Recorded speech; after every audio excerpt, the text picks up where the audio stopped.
Good morning, St. Philip's. This is the weekly word. So good to be with you all again. We are coming to the end of the church here in just about 2 weeks. We'll be on the last Sunday of the green season, if you will, the season after Pentecost.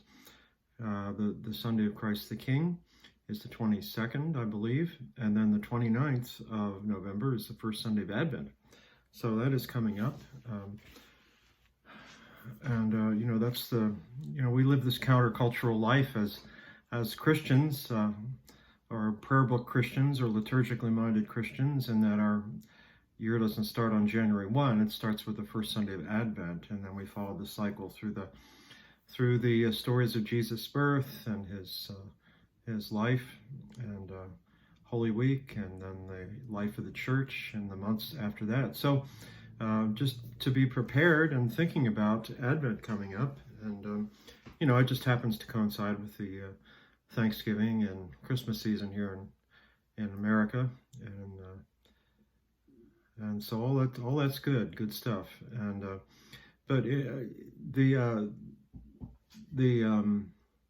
the drive-in worship on Sunday mornings will probably continue for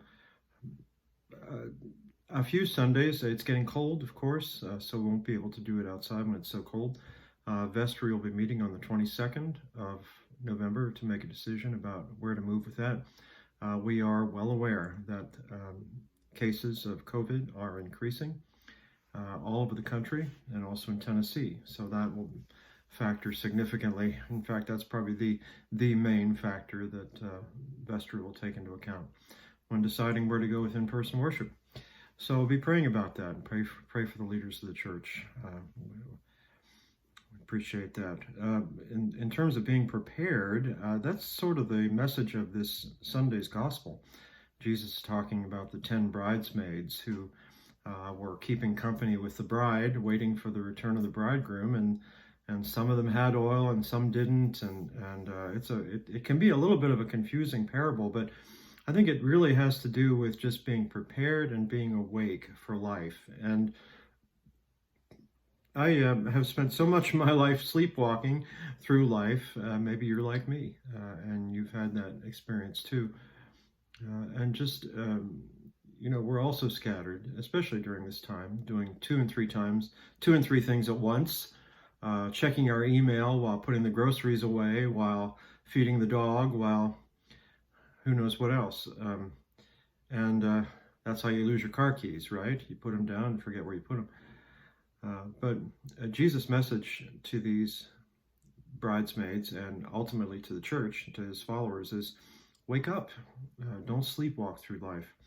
Don't fall asleep and then wake up and not have the oil to light the way for the bridegroom. And so I'll be preaching on that this Sunday, but I want to share that with you. If you want to look at it ahead of time, it's Matthew 25, verses 1 through 13.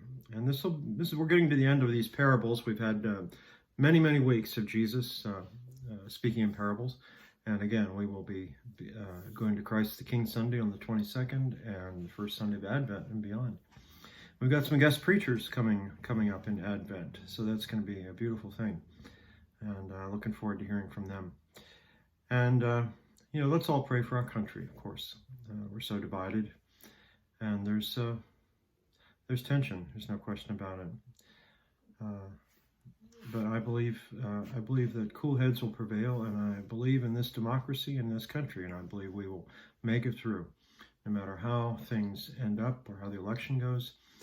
We've been through tough times before. We'll make it again. And that is I pray for leaders of our country every day. I pray for you, and I ask you to pray for me and for the leaders of this church. God's peace be with you, and I'll see you on Sunday.